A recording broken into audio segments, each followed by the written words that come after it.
Hello friends, welcome to on my YouTube channel Star Seco Tax and Account with Reshma. Okay, just tell me one thing. Are you running a small business and do you want to save your tax? And if your answer is yes, then yes, this today's video is going to help you. अगर आप small businessman हो और अगर आपको tax भी बचाना है तो आज का वीडियो जो है वो इस वीडियो में मैं वो टॉपिक आज कवर करने वाली हूँ, तो बने रहिए मेरे साथ। आप देख रहे हो माय यूट्यूब चैनल स्टार सीखो tax and account with Reshma. इस चैनल पे मैं अकाउंट और टैक्स से रिलेटेड बहुत सारी चीजें कवर करने वाली हूँ, मतलब बेसिक कॉन्सेप्ट से लेके एडवांस लेवल तक। इतना ही नहीं तो प्रैक्टिकली चीजें भी मैं यहाँ पे कवर करने वाली हूँ। प्रैक्टिकली भी आपको सब कुछ सीखने के लिए मिलने वाला है। सो प्लीज अब तक आपने मेरा चैनल सब्सक्राइब नहीं किया है तो please do subscribe my channel and press the bell button, जिससे कि जो भी कुछ मैं नई वीडियो डालूंगी उसके नोटिफिकेशन आपको तुरंत मिल जाएंगे।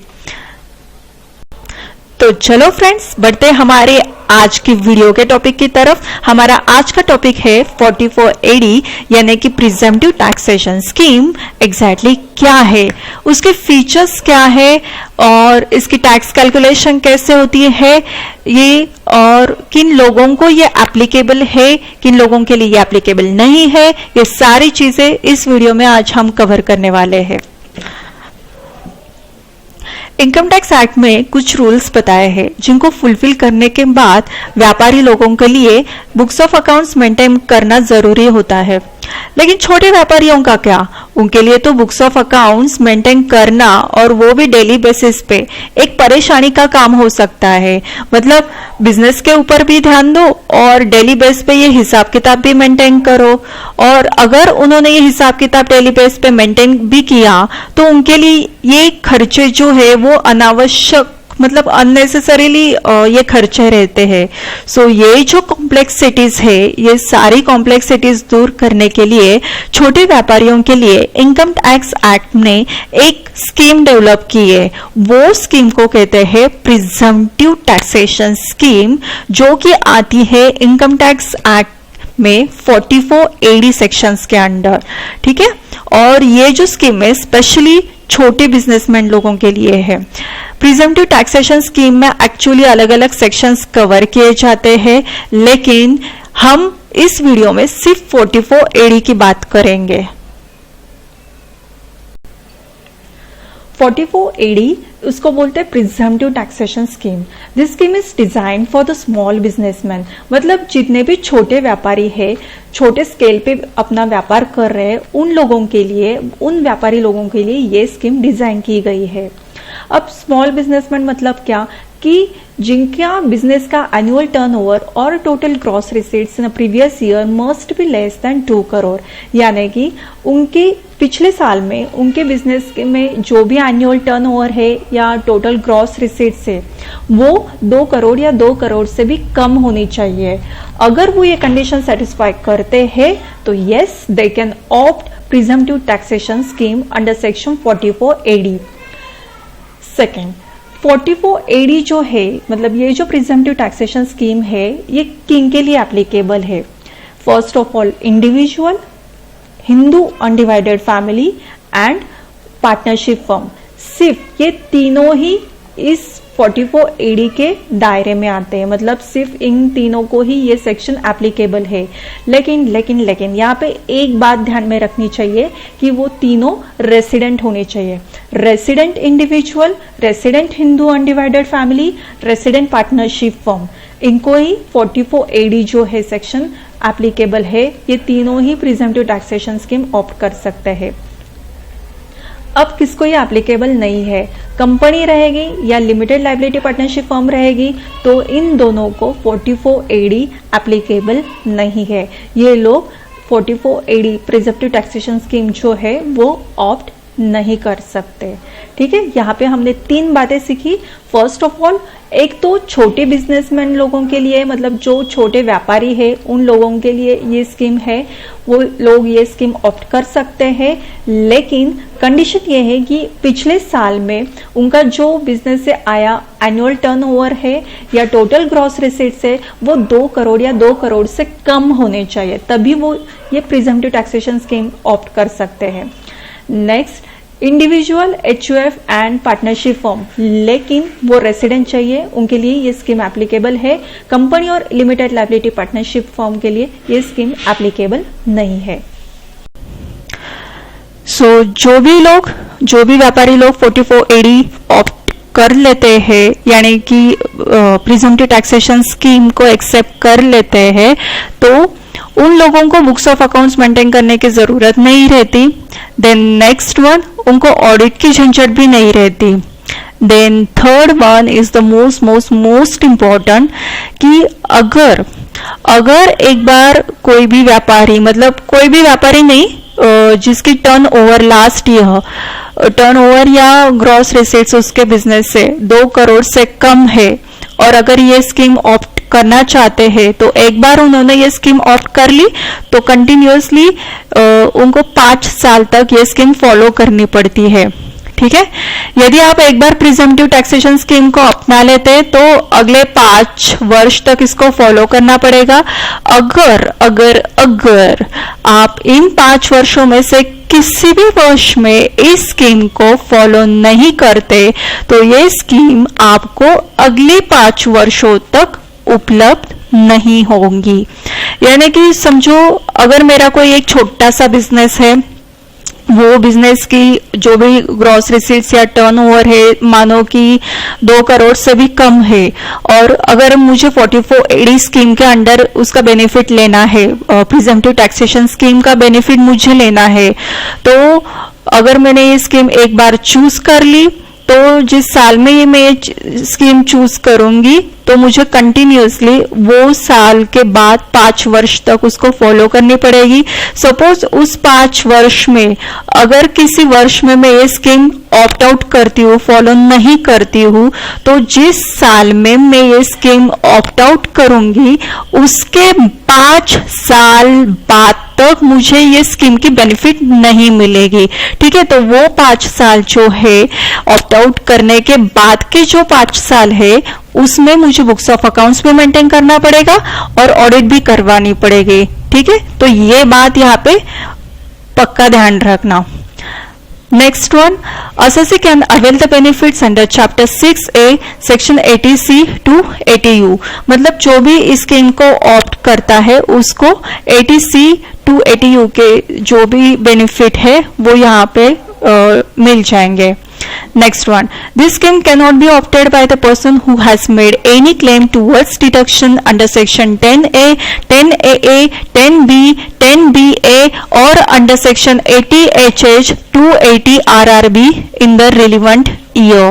मतलब जो भी असेसिंग ने suppose under section 10A, 10AA, 10B, 10BA और अंडर सेक्शन 80HS से लेके 80 RRB तक डिडक्शन क्लेम किया है, वो करदाता ये स्कीम को ऑप्ट नहीं कर सकते। ठीक है, आई होप आपको ये बातें समझ में आई रहेंगी। ठीक है, एक बार फिर से समराइज करते हैं। जो भी 44AD को ऑप्ट करते हैं प्रिजम्पटिव टैक्सेशन स्कीम को अंडर सेक्शन 44AD, तो वो व्यापारी लोगों के लिए बुक्स ऑफ अकाउंट्स मेंटेन करने की जरूरत नहीं रहती, उनको ऑडिट की झंझट नहीं रहती। लेकिन अगर उन्होंने एक बार ये स्कीम ऑप्ट कर ली, तो जिस साल में वो ऑप्ट करते हैं उसके 5 साल बाद उनको कंटिन्यूअसली ये स्कीम फॉलो करनी पड़ती है। अगर बीच में मानो उन्होंने ये स्कीम ऑप्ट आउट कर दी, तो जिस साल में उन्होंने ऑप्ट आउट कर दी है उसके 5 साल बाद तक उसको ये स्कीम का बेनिफिट नहीं मिलेगा। तब वो 5 साल में उनको compulsory books of accounts maintain करने पड़ेंगे और ऑडिट करना पड़ेगा। जो भी स्कीम ऑप्ट करता है उनको चैप्टर 6 के अंडर मतलब 80C से लेकर 80U तक जो भी है वो बेनिफिट मिल जाएगा। और नेक्स्ट वन, जो भी under section 10A, 10AA, 10B, 10BA और under section 80HH to 80 RRB के डिडक्शन क्लेम करता है अगर कोई करदाता, तो वो ये स्कीम को ऑप्ट नहीं कर सकते। अभी हम देखेंगे कि कौन कौन से पर्सन्स 4480 सेक्शन जो है वो ऑप्ट नहीं कर सकते, जो एलिजिबल नहीं है। ठीक है, first of all business of प्लाइंग and hiring goods carriages, that mean जो भी इंडिविजुअल या फर्म जो कि माल वाहनों को चलाने, भाड़े पर देने या लीज पर देने के बिजनेस में है, वो इस स्कीम को नहीं अपना सकते। सेकेंड वन, एजेंसी बिजनेस, मतलब जो भी व्यक्ति एजेंसी बिजनेस कर रहा है वो इस स्कीम को नहीं ऑप्ट कर सकता। Third one, persons earning income which is in the nature of commission और ब्रोकरेज, मतलब जो भी व्यक्ति का बिजनेस कमीशन और ब्रोकरेज इस नेचर का है और he is earning the income from this, though he will not be eligible to adopt this section. Next one, business whose total turnover and gross receipts exceeds ₹2 crore rupees, मतलब जिसका भी business की total turnover या gross receipts 2 crore से ज्यादा है वो 4480 को ऑप्ट नहीं कर सकता। And the last one, professional persons under section 44ADA, मतलब सेक्शन 44AD में जो रेसिडेंट है और स्पेसिफाइड प्रोफेशनल्स यहाँ पे कवर किए गए हैं, यानी कि जो लीगल प्रोफेशनल्स में आते हैं, मेडिकल प्रोफेशनल्स है, इंजीनियरिंग है, आर्किटेक्चर है, अकाउंटिंग की सर्विसेज में है, टेक्निकल कंसल्टिंग की सर्विसेज में है, इंटीरियर डेकोरेटर या दूसरे भी जो भी प्रोफेशन रहेंगे कि जो सीबीडीटी द्वारा नोटिफाइड है, वो प्रोफेशनल पर्सन्स ये स्कीम को 4480 को प्रिजम्पटिव टैक्सेशन स्कीम को ऑप्ट नहीं कर सकते। ठीक है, अब हम देखेंगे कि जो भी ये प्रिजम्पटिव टैक्सेशन स्कीम है लेकिन अंडर सेक्शन 4480 में इनकम की कैलकुलेशन कैसे की जाती है। यहाँ पे हम कंसिडर करेंगे एनुअल टर्नओवर या ग्रॉस रिसीट्स कितना है और वो हमको कैसे मिला है। अगर वो कैश में मिली है, टर्नओवर हमारी कैश में है या ग्रॉस रिसीट्स कैश में हो गई है, तो एनुअल कैश टर्नओवर कंसिडर करेंगे और ग्रॉस रिसीट्स उस पे 8% के हिसाब से 8% के बराबर मेरी इनकम मानी जाएगी। ठीक है, और यहाँ पे एक बात याद रखना कि यहाँ पे आप खर्चों, जो भी आपके खर्चे हैं वो यहाँ पे क्लेम, इस इनकम में से वो खर्चे क्लेम नहीं कर सकते। ठीक है, सीधा सीधा जो भी एनुअल कैश टर्नओवर और ग्रॉस रिसीट्स रहेंगे आपके वो ले लो और उस पे इंटू 8% जो है 8% अप्लाई करने के बाद जो भी होगी वो आपकी इनकम होगी और उस इनकम पे इनकम टैक्स के अनुसार, स्लैब रेट के अनुसार टैक्स लगेगी। ठीक है, फॉर एग्जाम्पल सपोज मेरे बिजनेस की टर्नओवर है 50 lakh, so my income will be consider 4 lakh. ये 4 लाख कैसे आ गए, ये 50 लाख इंटू 8% मेरी इनकम आ गई 4 लाख और उस 4 लाख पे जो भी मैं टैक्स पे करूंगी वो इस 4 लाख पे करूंगी। ठीक है, और दूसरी इंपॉर्टेंट बात, अगर सपोज मेरे जो भी ग्रॉस रिसीट्स है या एनुअल टर्नओवर है वो डिजिटल मोड में है, डिजिटल मोड में मुझे मिल रहे हैं, यानी कि चेक के through, draft, ECS, debit card, credit card, NEFT, RTGS और any other cashless mode through, suppose if I am getting receipts, तो इन दैट केस मेरी इनकम जो कैलकुलेट होगी वो 6% के हिसाब से होंगे। ठीक है, 6% ऑफ एनुअल टर्नओवर और ग्रॉस रिसीट्स, लेकिन वो डिजिटल मोड में मेरी रिसीट चाहिए तभी 6% मेरी इनकम कैलकुलेट की जाएंगी। यहाँ पे पहले कैसे था ना कि 8% ही था, जो भी रेट था वो 8% के हिसाब से इनकम कैलकुलेशन होती थी, बट ये जो 6% का रेट है वो एक्चुअली डिजिटल पेमेंट को इंकरेज करने के लिए गवर्नमेंट ने ये स्कीम निकाली है और ये जो 6% है वो 2016 में अनाउंस हो गई है, मतलब after the demonetization of currency, और फाइनेंशियल ईयर 2016 ऑनवर्ड्स ये जो डिजिटल मोड की जो परसेंटेज है ग्रॉस रिसीट्स या एनुअल टर्नओवर पे वो एप्लीकेशन होना एक्चुअल में फाइनेंशियल ईयर 2016-17 ऑनवर्ड्स स्टार्ट हो गया है। ठीक है, और एक इम्पॉर्टेंट बात यहाँ पे ध्यान में रखना कि ये जो 8% है और 6% है ये मिनिमम रेट है, आप चाहिए तो उससे ज़्यादा भी इनकम दिखा सकते हो, लेकिन 2 केसेस ऐसे हो सकते हैं कि उन केसेस में आप जो है आपको मतलब एक्चुअल जो इनकम टैक्स का कैलकुलेशन होती है ना उसके हिसाब से दिखाना पड़ेगा। वो 2 केस कौन से हैं, अगर मानो ये तो अगर मानो 2 करोड़ से ज़्यादा आपके टर्नओवर या ग्रॉस रिसीट्स आप 2 करोड़ से ज़्यादा ये करते हो, क्रॉस करते हो, तो इन दैट केस आपको normal books of accounts maintain करने पड़ेंगे और ऑडिट की मतलब ऑडिट की जो ऑडिट है वो भी आपको लागू होंगी।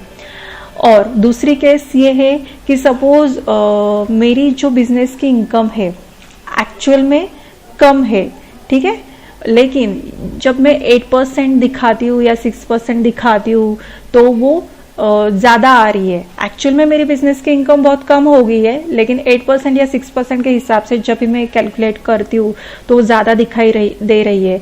तो in that case what I will do कि अगर मुझे एक्चुअल दिखाना है, जो भी एक्चुअल इनकम है वो दिखानी है, 8% का मुझे कंसिडर ही नहीं करना है, तो मुझे 44AD का जो ऑप्शन है वो ऑप्ट आउट करना पड़ेगा एंड इन दैट केस मुझे बुक्स ऑफ अकाउंट्स मेंटेन करने पड़ेंगे और ऑडिट भी एप्लीकेबल रहेगा।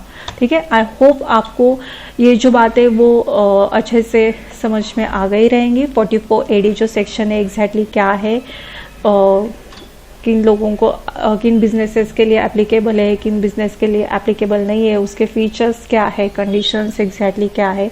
कुछ भी चीज़ अगर इसमें से आपको नहीं समझ में आ रही है तो प्लीज़ मुझे नीचे कमेंट सेक्शन में जाके कमेंट कर दीजिए।